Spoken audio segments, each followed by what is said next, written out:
O Livro dos Espíritos, parte 2 do Mundo Espírita ou Mundo dos Espíritos, capítulo 2 da Encarnação dos Espíritos. Estamos estudando a alma. Questão 140. Que se deve pensar da teoria da alma subdividida em tantas partes quanto são os músculos e presidindo assim a cada uma das funções do corpo? Pergunta de Kardec. A resposta: ainda isto depende do sentido que se empreste à palavra alma. Se se entende por alma o fluido vital, essa teoria tem razão de ser. E se entende por alma o espírito encarnado, é errônea. Já dissemos que o espírito é indivisível. Ele imprime movimento aos órgãos, servindo-se do fluido intermediário, sem que para isso se divida. Questão 140A. Entretanto, alguns espíritos deram essa definição. Resposta dos espíritos. Os espíritos ignorantes podem tomar o efeito pela causa. Nota de Allan Kardec. A alma atua por intermédio dos órgãos e os órgãos são animados pelo fluido vital que por ele se reparte, existindo em maior abundância nos que são centros ou focos de movimento.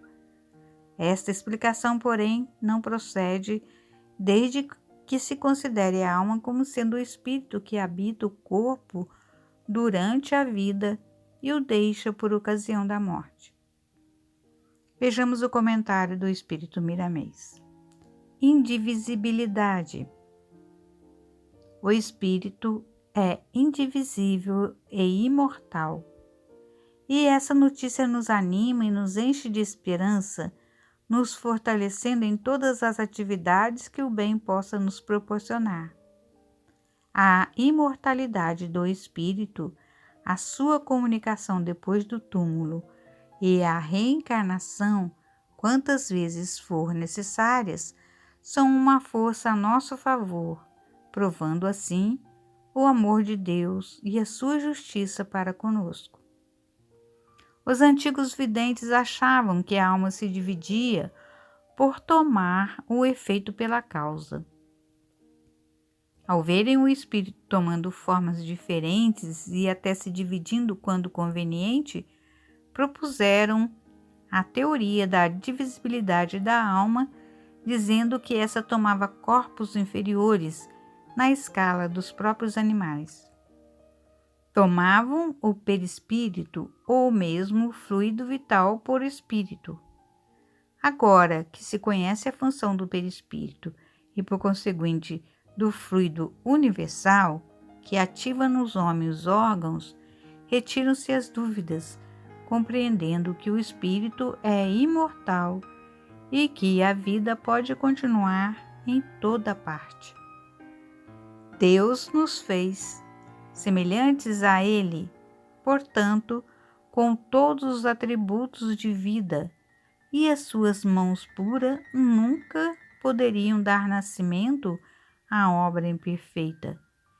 Entretanto, Ele traçou uma trajetória para todos os seus filhos, de maneira a exigir os seus esforços na conquista da felicidade.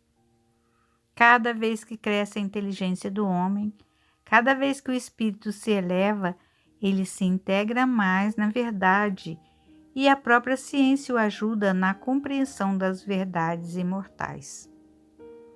O espiritismo é uma ciência dotada da mais profunda religiosidade, com consequências filosóficas, de modo a entender e ensinar aos seus profitentes a ciência da vida e a revelar todas as leis naturais criadas pela divindade.